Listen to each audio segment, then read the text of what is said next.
Welcome to Talk World Radio, a half-hour discussion of politics as if the people mattered. I'm David Swanson. This week on Talk World Radio, we are speaking with Craig Unger about a wonderful new book called Den of Spies.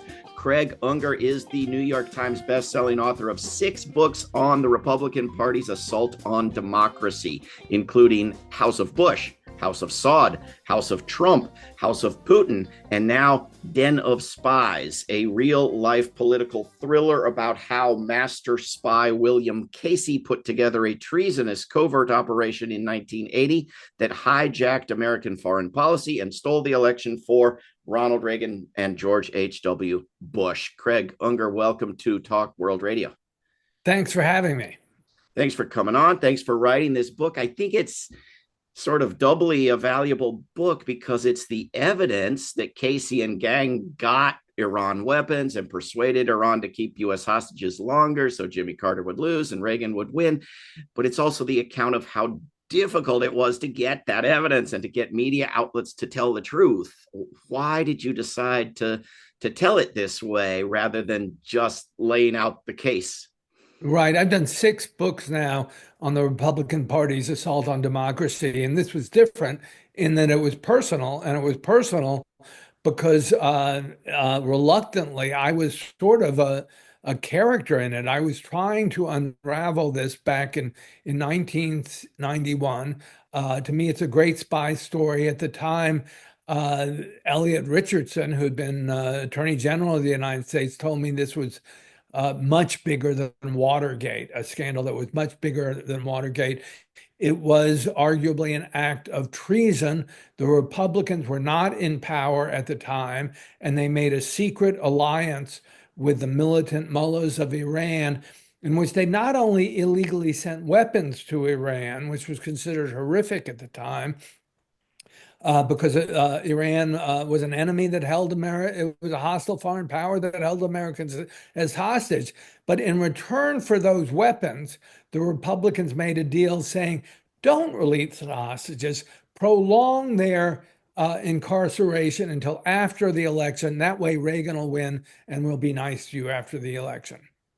And the Iranians weren't subtle about it, right? They released the hostages within minutes of Reagan becoming president, right?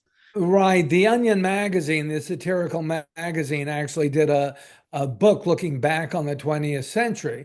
And for that day, they did a parody of the New York Times with a headline saying, Ronald Reagan inaugurated, urges America not to put 2 and 2 together. And so on some level, it was incredibly obvious because Reagan couldn't possibly have negotiated while he was president. He'd only been president for 3 minutes. He was still on the podium when they were released. And yet there they were released, and no one seemed to get it in America. I started reporting on it in 1991. At the time, George H.W. Bush, Bush Sr., was president of the United States. He was about to run for re-election, and he was allegedly part of the whole conspiracy. So this was a big, big deal back in 91, and it was covered up in a way that, to me, that was shocking. And I think it was one of the most egregious failures on the part of the American press I've ever seen. And it's also worth looking at in terms of what we see today, because we see the Republicans doing this again and again and again, these assaults on democracy. Back then, they did it secretly. Now they're doing it in the open. Well, it was unlikely that Iran unilaterally, just to spite Carter, released the hostages in that moment, with Reagan and gang having not done a thing. But conceivable, if not for the evidence that you lay out in the book. So if you could summarize what the case is, who was at the meetings, when and where, and the weapons shipments and everything you uncovered. Absolutely. And I think this time I really have literally the receipts, that is invoices for the weapons shipments. And they were done by, this was a real spy thriller story with cutouts and double agents. And the key double agents were a pair of Iranian brothers who were arms dealers, Cyrus and Jamshid Hashemi. And I have videotapes of Jamshid being interviewed saying how they went in, they were really um, allies of the Carter administration didn't know it. And this is one of the things that I've discovered is that Bill Casey, who was Reagan's campaign manager, and I think one of the most brilliant spies in American history, but he had a secret intelligence network while he was a private citizen. He was not in the CIA. He had been in the OSS, the precursor to the CIA during World War II. But a lot of time had passed and he was not in the CIA. Yet he was meeting with Israeli intelligence. High-level officials in Israel told me that. And Jamshid Hashemi, I have videotapes of him saying how he met with Casey. His brother had known Casey back in the mid 70s, and they went to Jimmy Carter saying they would help solve the hostage crisis, but they were secretly working for Bill Casey and sabotaging the Carter administration. There's so many points in the book. We can't get to them all, but I found it illuminating the incident where there's this, London alibi scam for Casey, and the calendar of the conference in London is published in the media outlets as evidence that he was there. But if you knew how to look at it, it was evidence that he was not there. Am I summarizing that right?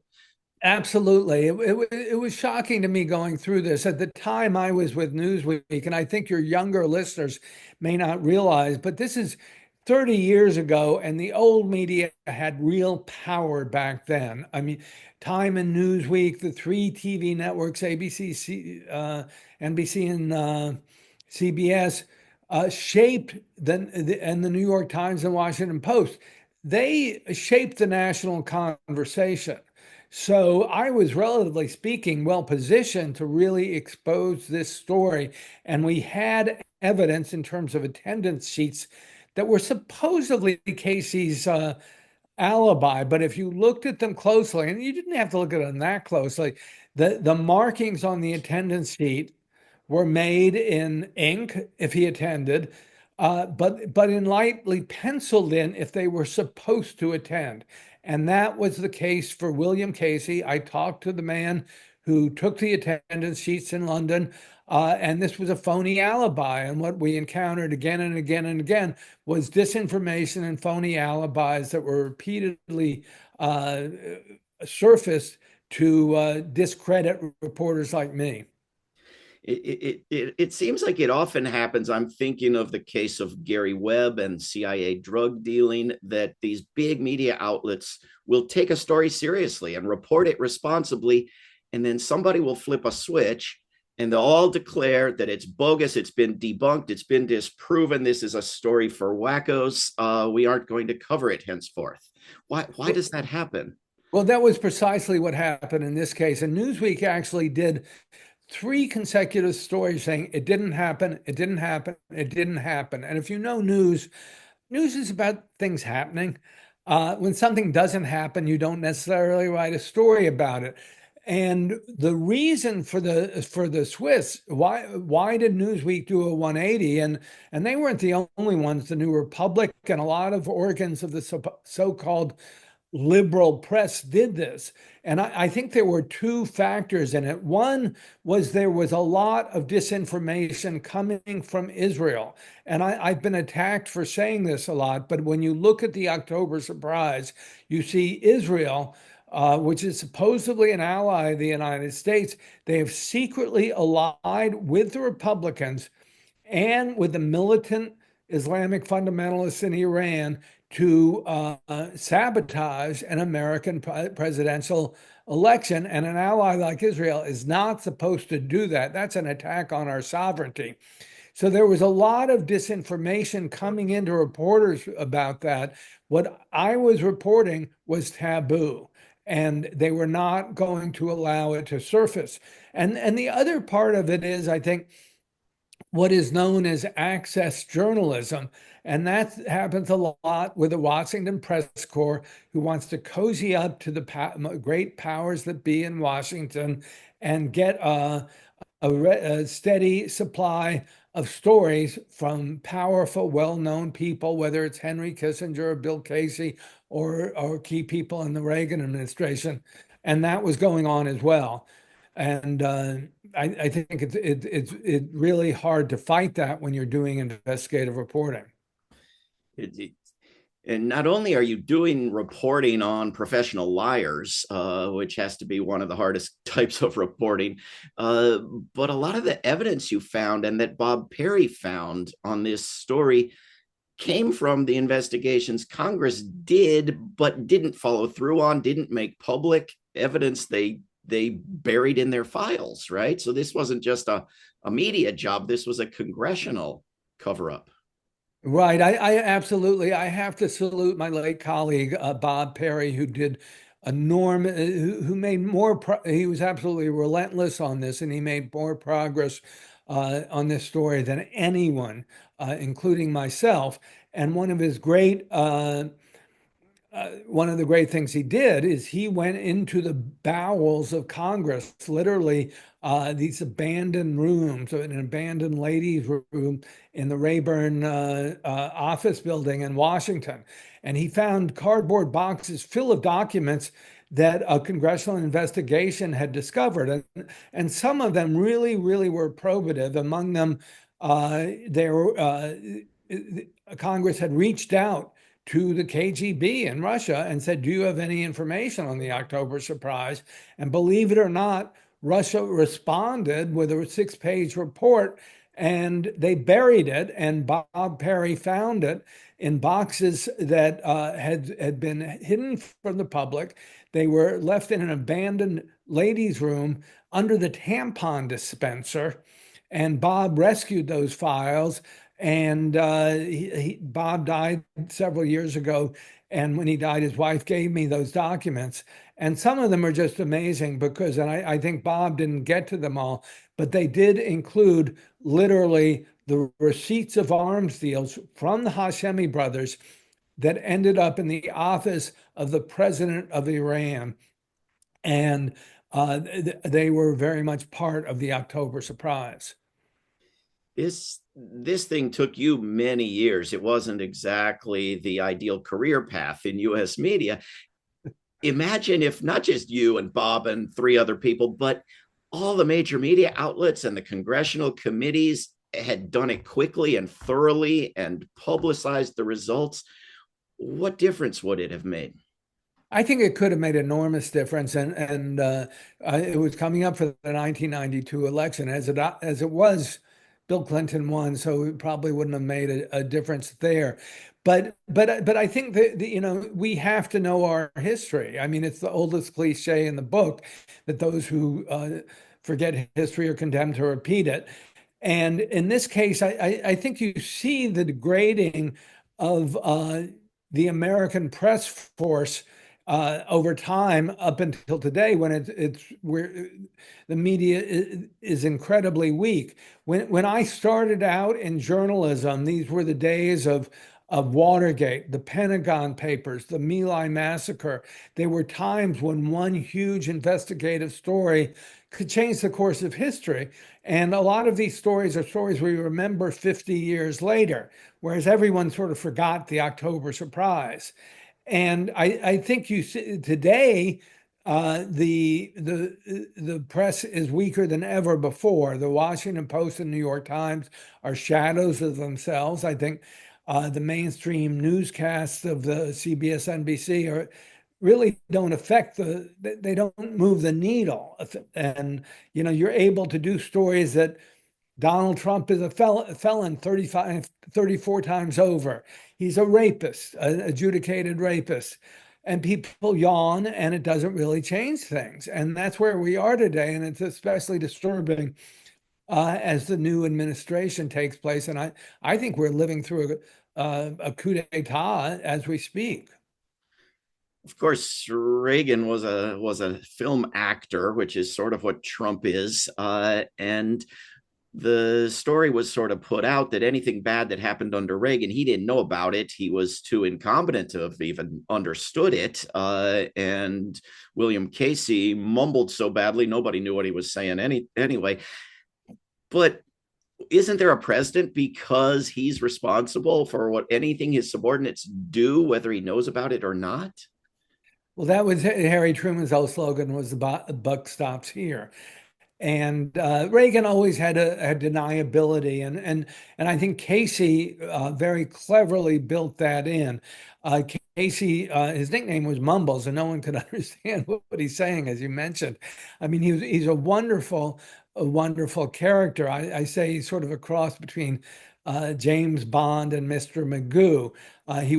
He had horrible table manners. He'd spill food over himself when he ate, and it was always the joke was if he wanted to be Secretary of State, but Nancy Reagan, who was so fastidious, couldn't imagine the idea of this slob presiding over state dinners. And Casey was always going in a dozen different directions at once. So no one knew everything that was going on. And that was another level of deniability that was built in. He ended up wearing disguises. He wore a wig. I was actually able to get to one of Casey's political operatives, a guy named Robert Sensi, who set up some of the key meetings in Madrid where Casey was meeting directly with his Iranian counterparts and setting up the October surprise. And he told me that Casey traveled under the name of Daniel O'Neill, wearing a blonde wig and wearing a disguise. So there was a lot of, spy versus spy kind of hijinks going on. It sounds like it. We're speaking with Craig Unger, and the book I highly recommend is called Den of Spies, Reagan, Carter, and the Secret History of the Treason that Stole the White House. Why is this still left out of history books? Why do not just major media corporations, but serious historians simply leave it out? Well, I think we've seen the demise of media for a lot of reasons. One is social media, I think, is just crippling it, and we don't know what truth is anymore. If anyone has been on what was Twitter and is now X, you can see how someone like Elon Musk is able to manipulate the national conversation. I mean, this is just one aspect of it, and it happens at Facebook as well.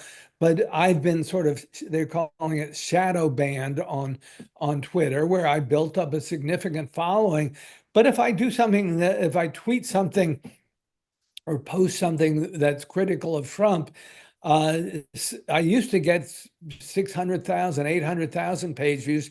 Now, if it's critical of Trump, I may get 600 page views or under 1,000. And you get a sense that they are tinkering with the algorithms in a way to hype everything that's posted by the right and to mute anything that comes from people like me. And that's just one aspect. I think people are scared. I have to admit, if I were to do I did two books on Trump, as you noted, House of Trump, House of Putin, and American Compromise. If I were to do another like that, I have to wonder, would I be sued? I mean, it's very easy for someone like Musk with nearly $500 billion to do a nuisance suit that may have no merit whatsoever against me or any member of the press.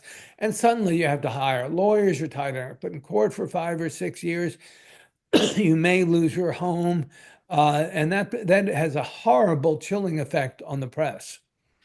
I wanted to ask you, I haven't read your books on Trump, and I haven't seen the evidence that you cite in one sentence in Den of Spies. You say that Trump was elected, quote, with considerable help from Russian President Vladimir Putin. Do you actually have evidence of that? Yes, I think all the way they were releasing the emails was about Hillary's emails just in time. This coincided, or it came immediately after Trump said, his famous "grab him by the pussy" remark and suddenly that was muted by one story after another about Hillary's emails, and the emails were dribbling out. In addition, a lot of that stuff material went to Cambridge Analytica, which was also releasing material.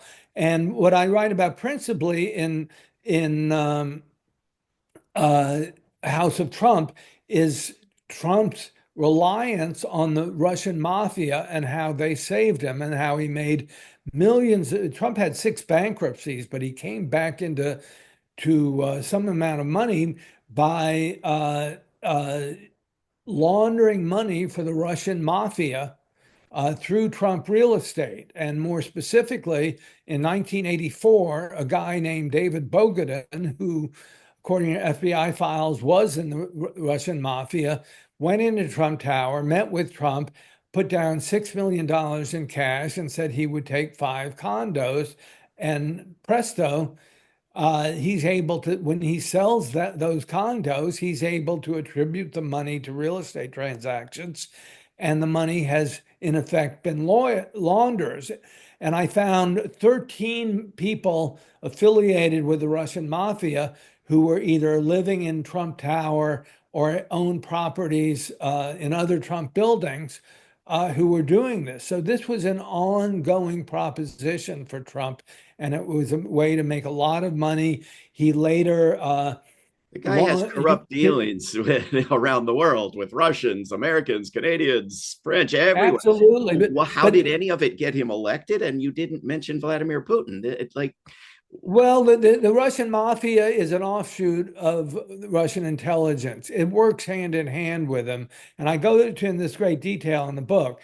But the Russian mafia is allowed to hold forth as long as they are working within the confines of what was then the KGB and is now the FSB wants, and that essentially means Vladimir Putin.